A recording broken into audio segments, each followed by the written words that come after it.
Good morning and welcome back to my channel. কলকাতাতে এখন কিন্তু মনসুন ঢুকে পড়েছে। আজকে তো কালকে সারা রাত্রি ধরে বৃষ্টি হয়েছে, আর আজকে এখন প্রায় 12টা বাজে, এখনো অবধি বৃষ্টি পড়ছে। মধ্যিখানে কিছুক্ষণের জন্য একটু বৃষ্টিটা কমেছিল, কিন্তু এখন দেখলাম হঠাৎ করে খুব জোর বৃষ্টি পড়ছে। চশমাটা পরতে ভুলে গেছিলাম, তাই এখন পরে নিলাম। আজকে সকাল থেকে এত বৃষ্টি পড়ছে, তাই জন্য সম্রাটকেও আজকে স্কুলে পাঠালাম না। ওকে বললাম ছেড়ে দে, আজকে স্কুলে যেতে হবে না। এমনিতেই ফ্রাইডে করে ওদের সেরকম বেশি ক্লাস থাকে না, ওদের মুভিজ থাকে, এগুলো মানে একটা মুভি ক্লাস হয়, সেখানে ওরা বসে বসে মুভিজ দেখে, এরকম হয়। আর আজকে যা বৃষ্টি হচ্ছে তাতে মনে হয় না যে স্কুল সেরকমভাবে হবে। এদিকে সকালবেলাতে নিউজেও দেখলাম যে কলকাতায় বেশ কিছু রাস্তাতে ভালোই জল জমেছে। তাই ভাবলাম ঠিক আছে, তুই আজকে বাড়িতে থাক, আজকে আর তোকে স্কুলে যেতে হবে না। সকাল থেকে আজকে অনেক কিছুই হয়ে গেছে যা আমার রেগুলার করি।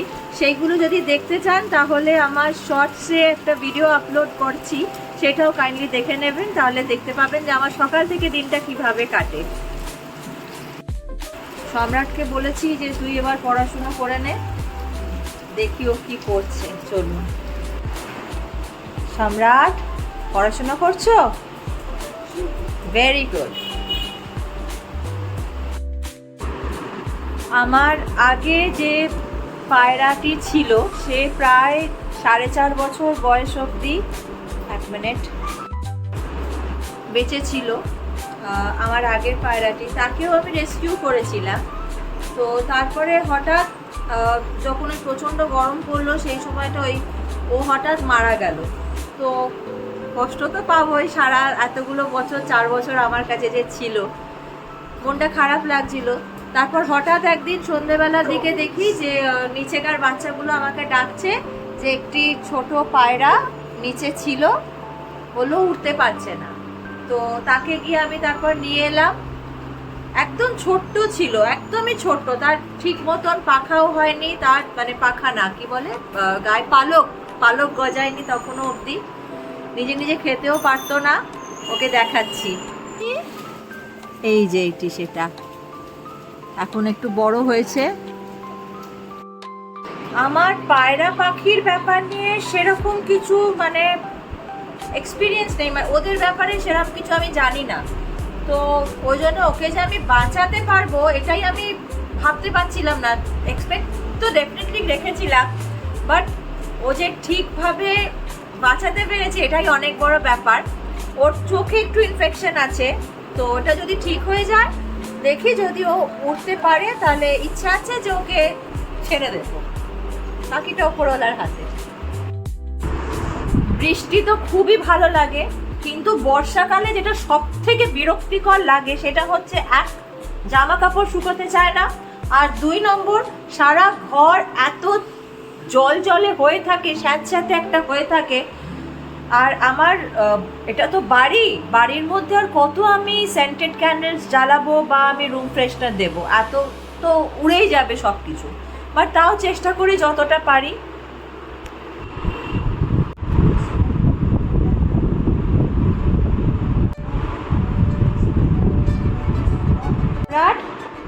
এখন কি পড়ছো? ইংলিশ। গুড, পড়ো।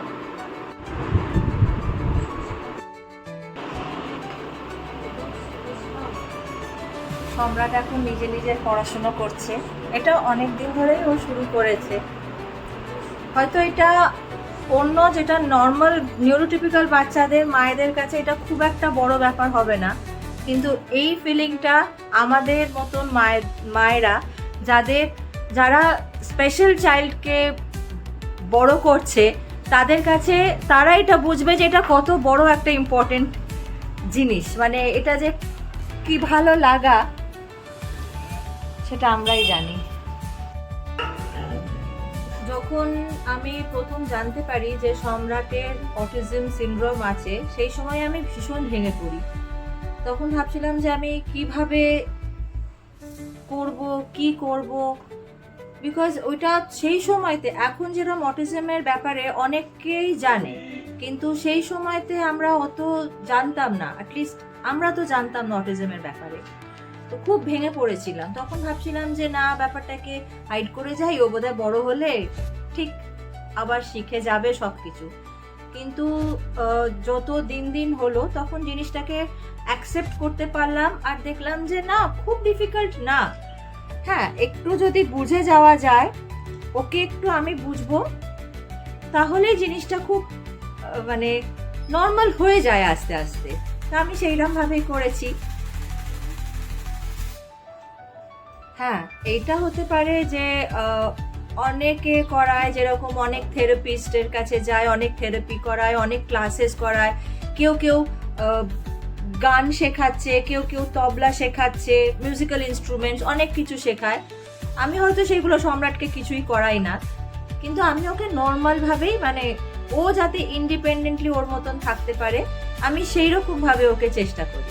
আর সেটা আমি যতটাও করতে পেরেছি জগন্নাথ দেবের কৃপায় বা সমস্ত ভগবান এবং আমার বাবা মা সবাইকার আশীর্বাদে, অমিতের কোঅপারেশনে, আমার এই সব যত পোষ্য ডগিজ বিড়াল যারা আছে সবাইকার ভালোবাসাতে যতটুকু করতে পেরেছি, তাতে আমি সত্যি খুব ব্লেসড মনে করি যে সম্রাটকে আমি যেরকমভাবে তৈরি করতে চাইছিলাম সেরকমভাবেই আমি পারছি করতে।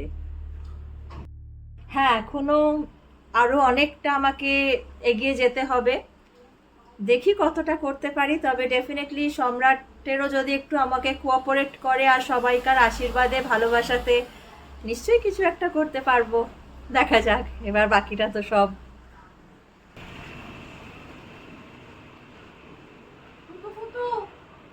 চলে এসো ভেতরে।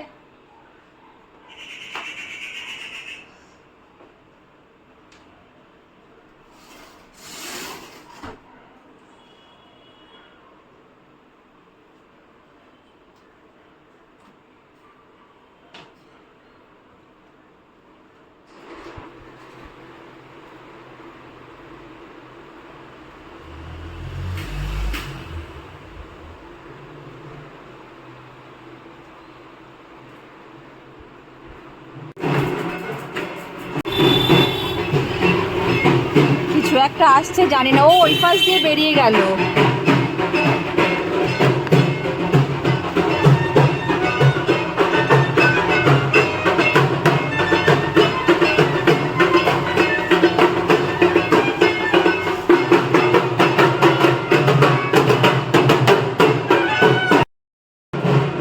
কালকে বোধহয় পেছন দিকের পাড়ার শেতলা মায়ের পুজো আছে, তাই জন্যে আজকে, কালকেই তো হবে, আজকে তো শুক্রবার, হ্যাঁ, তার মানে কালকে শনিবার, কালকে বোধহয় পুজো আছে, তাই জন্য যারা উপসী হবে তারা বোধহয় এখন বেরিয়েছে। চলুন আমি এবার পুজো করি। সম্রাটও কি জোর দৌড়েছে দেখার জন্য, এত জোরে ঢাক বাজছিল।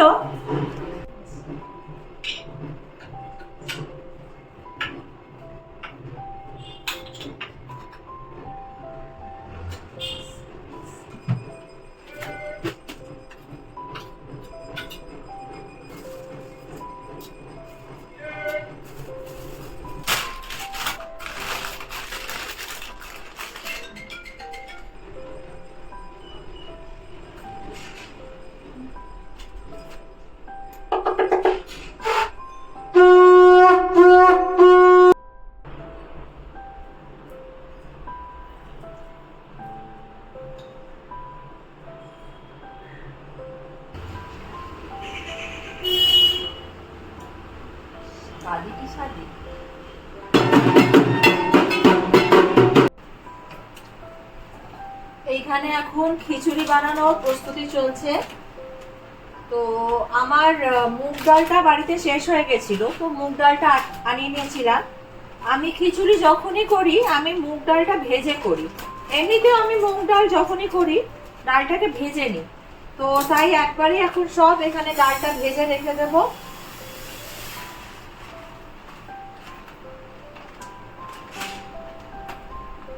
এখানে ডালটা ভাজা হচ্ছে, আর এইখানে ছোট পুচকুর জন্য ভাত বসিয়ে দিয়েছি, কারণ আজকে তো আমাদের ভাত হবে না, সম্রাট তুই নিয়ে চলে এসেছিস, আমার চিপসটা কোথায় দে।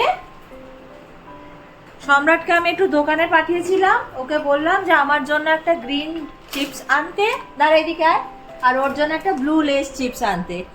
ও আজকে এটাকে কিনে নিয়ে এসছে, আমার জন্য এই চিপসটা আর ওর জন্য এটা নিয়ে এসে নিজে খেতে লেগে গেছে। আমাকে একটা দে। Thank you. এখন হাম লিবি?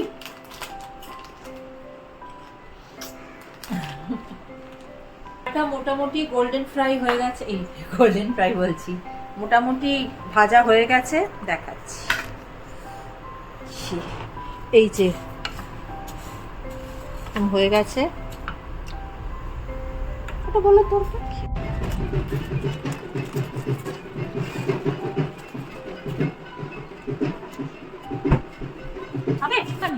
একটু ওপরে গিয়ে স্টারবাকস ফোনটা আর চার্জারটা একটু নিয়ে আয়।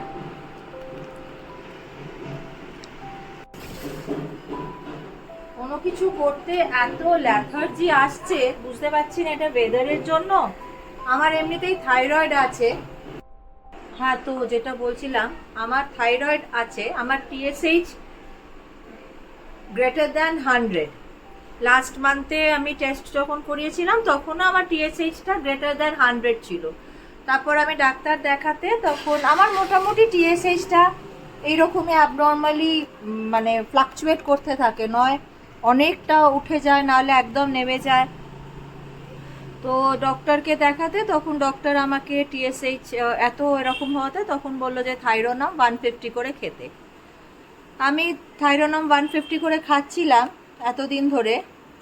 তারপর রিসেন্টলি কিছুদিন ধরে দেখছি আমার একটু স্কিন ইনফেকশন মতন কিছু হচ্ছিল।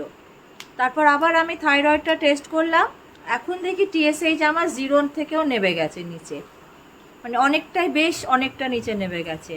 তো আবার এখন ডক্টর ওই জন্য বলেছে যে থাইরোনাম যেটা খেতে, যেটা আগে আমি 150 করে খেতাম, ওটা একদিন ছাড়া একদিন করে খেতে। চার্জার দাও। Thank you. স্টারবাকস। হ্যাঁ দেখ, পারমিশন নিল যে ও ফোন দেখবে কিনা। স্টারবাকস ফোনটা কেন বলি, এটা স্যামসাং এর ফোন। ওর বাবা না একবার ফোনটা দে, দেখাচ্ছি। এই ফোনের ব্যাক কভারটা স্টারবাকস, তো সেই জন্যে এটা স্টারবাকস হয়ে গেছে। আমাকে একটু জানাবেন তো, যদি কারুর এরকম থাইরয়েডের সমস্যা থাকে তাহলে আপনারা কিভাবে টেক কেয়ার করছেন, কি খাচ্ছেন, কি না করছেন। যদি কেন খুব অসুবিধা হয়, এক একটা সময় খুব ডিপ্রেসিং লাগে, তারপরে এগুলো বুঝতে পারলাম। তারপর ওয়েট তো ফ্লাকচুয়েট করতেই থাকে।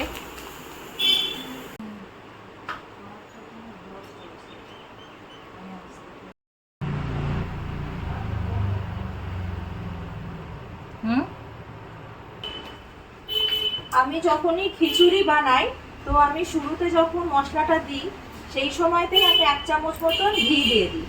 আমি ঝর্ণা ঘি, এর স্বাদের সত্যি কোনো তুলনা নেই। আমি এই ঝর্ণা ঘিটাই বেশি ইউজ করি। তো আগে একটু সর্ষের তেলের সাথে ঘি মিশিয়ে নিলাম,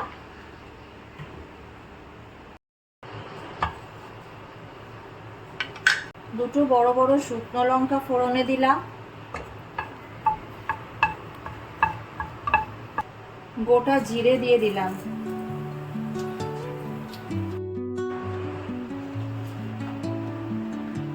আলুগুলো দিলাম এবারে।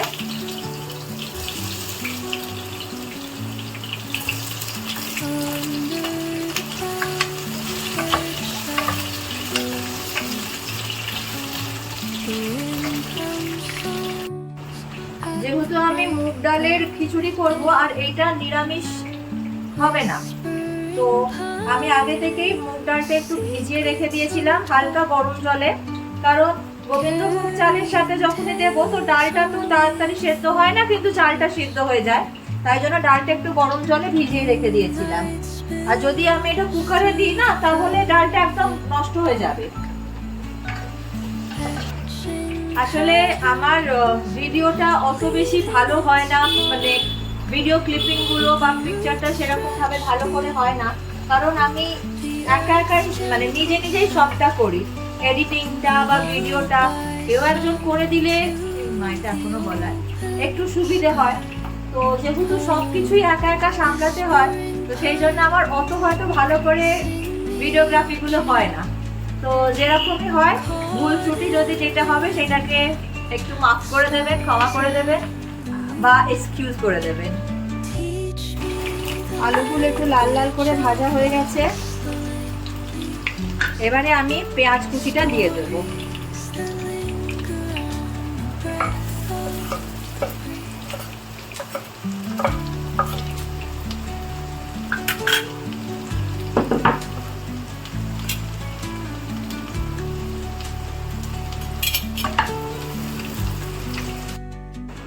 এই মাস থেকে আমার বাড়িতে একজন রান্না করার জন্য জয়েন করেছে, রান্না করছে আর কি। কিন্তু যেহেতু আমাদের সবাইকার নিজেদের হাতে রান্না খাওয়ার অভ্যেস খুব একটা এখন সেও ঠিক মতো শিখে উঠতে পারেনি। আর আমিও দেখছি যে না, অমিতের বা সম্রাটের সেরকম পছন্দ হচ্ছে না অন্য কারোর হাতে রান্না খাওয়ার। তো ওকে ওই জন্য বলেছি যে সকালবেলার দিকে আসতে, এসে ব্রেকফাস্টটা আর আমার একটু কাজের জোগাড়গুলো করে দিতে, দিয়ে চলে যেতে। তারপর আবার বলেছি যে সন্ধ্যাবেলাতে এসে যেন রুটিটা আর সবজিটা কিছু একটা করে দেয়, তাহলে কি সেটাতে আমার একটু সুবিধে হবে। নাহলে সকালবেলার দিকে এমনিতেও না ভীষণ তাড়াহুড়ো থাকে, যদি স্কুল যাওয়ার থাকে আমার সেটাও স্কিপ হয়ে যায়। ওকে বলে দিই না ঠিক আছে আজকে রান্না করতে হবে না, সেই আলটিমেটলি একটা সমস্যা হয়ে যায়। তো সেই জন্য ভাবলাম যে না ঠিক আছে, তাহলে ওকে এটাই বলি। আর ও আমার একদম বাড়ির কাছেই থাকে, সামনেই থাকে, তো ও মেয়েটি খুব ভালো। ও সঙ্গে সঙ্গে বললো হ্যাঁ হ্যাঁ ঠিক আছে, কোনো অসুবিধা নেই। আমারও ভালো হলো।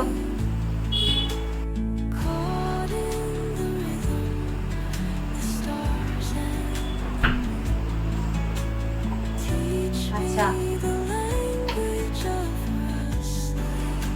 আচ্ছা বলি, আমি এই যে এখানে আদা রসুন আর কাঁচা লঙ্কা একটা পেস্ট বানিয়ে রেখে দিই। তো এখানে আলুটা আর পেঁয়াজটা একটু ভাজা ভাজা হচ্ছে, তার সাথে সাথে অল্প একটু আদা রসুন ওইটা দিয়ে দিলাম। এখানে রসুনের পরিমাণটা বেশি আছে আর আদাটা কম আছে, তাই জন্য আমি আলাদা করে আরেকটু আদা দেব। এবারে আদাটা আমি একটু গ্রেট করে দিলাম।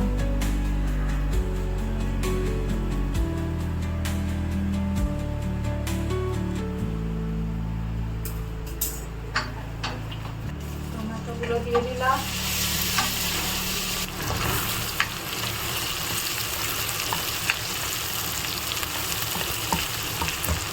এবার এগুলো ভাজা ভাজা হয়ে গেলে একে একে মশলাগুলো দিয়ে দেব। সামান্য হলুদ গুঁড়ো, এখানে আমি বেসিক মশলাগুলোই দিয়েছি, যেরকম ওই একটু হলুদ গুঁড়ো, লঙ্কা গুঁড়ো, জিরে গুঁড়ো, ধনে গুঁড়ো। এবারে স্বাদ মতো নুন আর একটু চিনি দিয়ে দেব। দেখুন, খিচুড়ি বানাতে আর আমি কি শেখাবো, খিচুড়ি তো সবাই জানে। তবে আমি কিরম করে বানাচ্ছিলাম আমি সেইটাই একটু আজকে বানাচ্ছি বলেই ভাবলাম একটু এটাকেও দেখিয়ে দিই, শেয়ার করে দেব। যদি একটু অনেক রকমের সবজি পড়তো তাহলে ভালো হতো, ধনেপাতা বা আরও সব কিছু সবজি, কিন্তু সেইগুলো এখন কিছুই অ্যাভেলেবেল নেই, বাড়িতেও নেই আর সম্ভবও নয়, তাই আর দিচ্ছি না। নুনটা দেবো। এই যে গোবিন্দভোগ চালটা আমি নিয়ে আসে, এটা বালিগঞ্জের একটা দোকান থেকে নিয়ে আসে, এত ভালো এটার গন্ধটা হয় যে পুরো সারা বাড়ি যেন পুরো গন্ধে মোমো করে।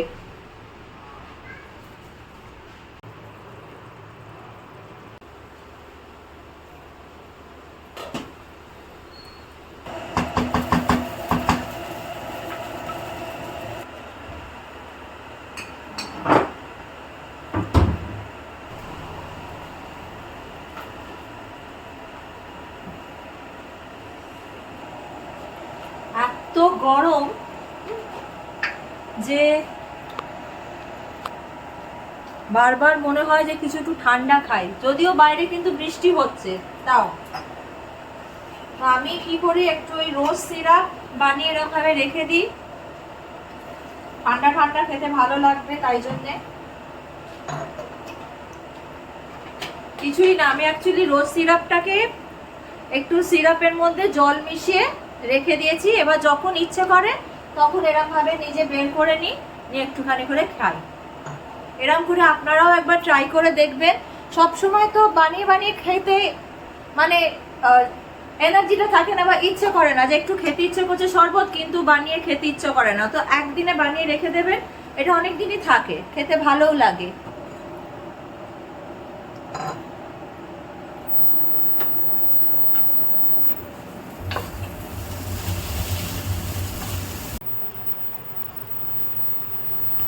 এবারে একটু গরম জল দিয়ে দিচ্ছি।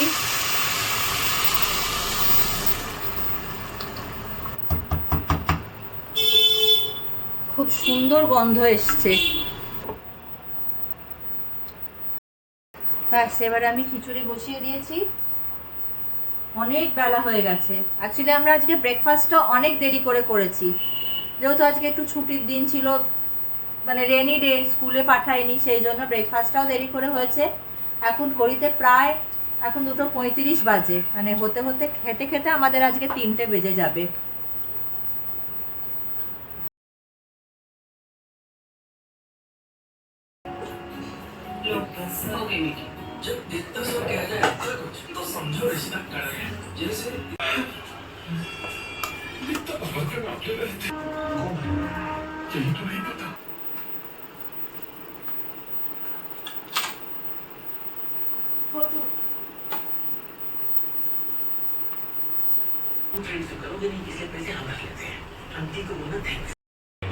এখন আমার one of my favourite cinema হচ্ছে, আমি একটু মিউটটা ক্যান্সেল করো, স্ত্রী 2 সারকাটে কা আতঙ্ক।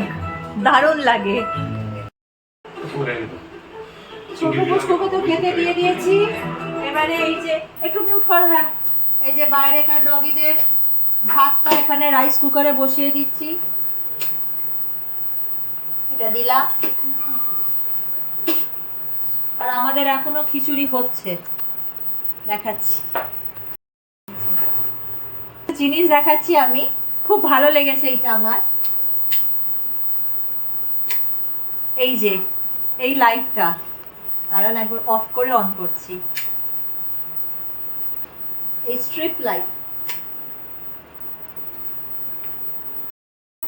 আমার অনেক দিন ধরেই এটা ইচ্ছে ছিল যে কিচেনের এই ক্যাবিনেটের নিচে একটা স্ট্রিপ লাইট এরকম থাকবে, যাতে কিনা একটু লাইট লাগে জায়গাটাতে। তো আগের দিনকে অমিত এই লাইটটা লাগিয়ে দিয়েছে, খুব ভালো লাগছে।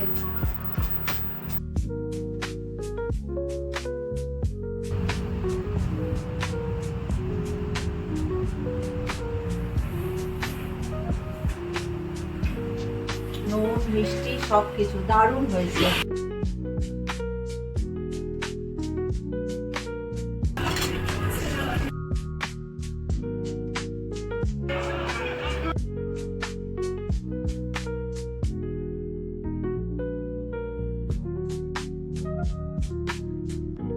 অমিত, সত্যি কথা বলবে, কেমন হয়েছে? ভালো হয়েছে? কেমন হয়েছে এটা? যে টেস্টি টেস্টি। আমি এখানে এই কাঁচের বাসন আর যেগুলো ওই নন স্টিকের বাসন, ওইটা একটু ধুয়ে মেজে রাখছি। ওইগুলো আমি খুব একটা দিই না, যে কাজ করে তাকে বাসনগুলো মাজতে, কারণ প্রায় দিনই একটা না একটা ভেঙে যায় আর কি। আর ননস্টিকগুলো আমার অনেক নষ্ট হয়ে গেছে দেখেছি, তাই জন্য চেষ্টা করি নিজেই মেজে নেওয়ার। আমার ডিশ ওয়াশারও আছে, কাঁচের বাসনগুলো ডিশ ওয়াশারে দিলেই হয়, কিন্তু আমাদের এই কসবায় আমরা যে জায়গাটায় আছি এখানে জল এতটাই বাজে যে আমি ডিশ ওয়াশারে যদি কোনো বাসন দিই তো সব বাসনগুলো আমার পুরো একটা সাদা সাদা হয়ে লেয়ার মতন পড়ে যায়। অনেক বাসন আমার নষ্ট হয়ে গেছে, সেই জন্য আমি ওইগুলো ডিশ ওয়াশারেও দিতে পারি না। ওটার জন্য বলা হয়েছে আমাদের এখানে একটা নতুন করে, সবাইকারই যেহেতু অসুবিধা হচ্ছে, তো কথা হচ্ছে যে এখানে নাকি একটি নতুন জলের ট্যাঙ্ক বসছে। আর যতদিন না সেটা হয় ততদিনের জন্যে অমিতকে তো বলেছি যদি পসিবল হয় তাহলে ছাদে একটা আমাদের ট্যাঙ্কে একটা ফিল্টার লাগাতে হবে। সেই ফিল্টারটা যদি লাগাই তাহলে হয়তো অনেকটা আমাদের ওই জলের আয়রনটা কম হবে। তো তাহলে কিছুটা সুবিধে হবে, মানে সুরাহ পাবো আমরা এই বাজে জলের থেকে। এবার দেখা যাক।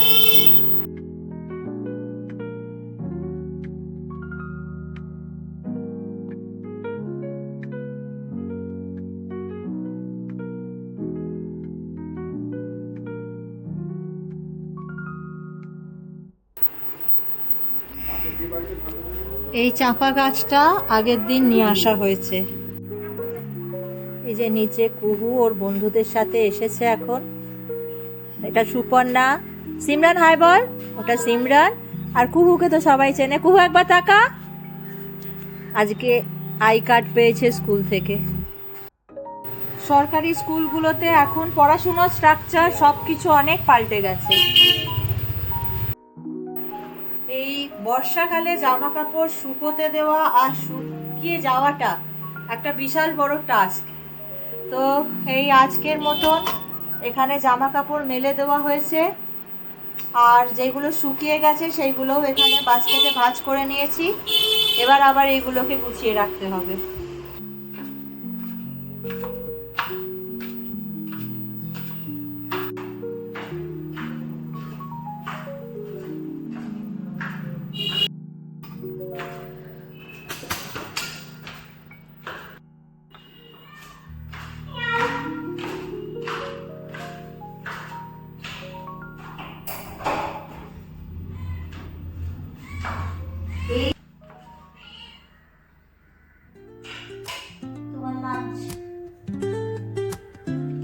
এই যে আমার মহারানী, ওনার খাওয়া হয়েছে, এখনো খাওয়া কমপ্লিট হবে। ওর জন্য এই ঘরেতে এইসব ওর সফট টয়েস রাখা থাকে। এটা একটা ওই বিনি দ্য পু ছিল, এখন এটা পু হয়ে গেছে পুরো। এচো একটু বাবালি বাবালি।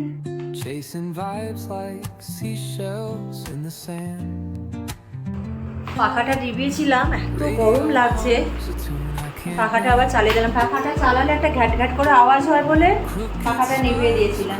বাবু ছাদে যাবে? এসো।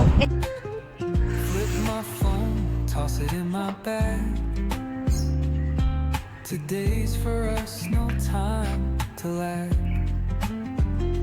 Feel the world just turning slow. Let the breeze tell us where to go. Every step a beat we can make. Life's a tune. Sing it till we break.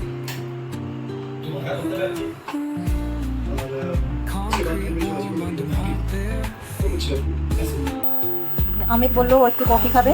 আমি সবসময় ব্ল্যাক কফিটাই খায়, তাই জন্য ওর জন্য একটু কফি বানিয়ে দিচ্ছি।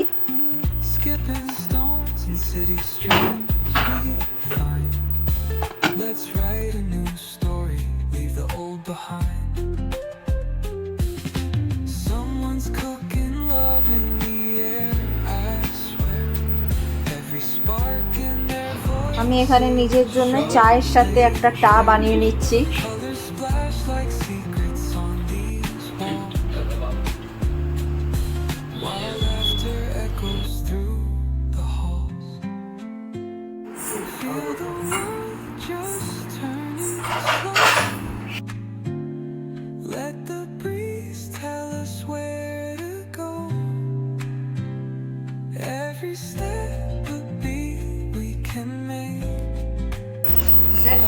আজকে কিছু অর্ডার করেছিলাম,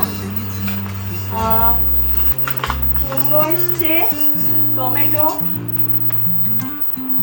ডেজিকেটেড কোকোনাট পাউডার। কালকে ইচ্ছে আছে একটু কুমড়ো সবজিটা করব আলু দিয়ে আর নারকোল দিয়ে, তাই জন্যে এটা কিনে নিয়ে এলাম, মানে কেনা হলো। পাতি লেবু, এতগুলো লেবু মাত্র 20 টাকায় পাওয়া গেছে, বাজারের থেকে সস্তা। লাউটা কালকে চিংড়ি মাছ দিয়ে লাউ চিংড়ি করব। এইখানে বাইরেকার বাচ্চাদের জন্য সব খাবার প্যাকিং হয়ে গেছে। এইগুলো এই পাড়ার, আর এইগুলো যাবে, এই কটা বাটি যাবে বোসপুকুরের পাড়াতে, মানে সরি এদিকে আয়, আজকে খাবার নিয়ে যাবে কিন্তু কুহু, তাই তো? হ্যাঁ ঢ্যাঁড়স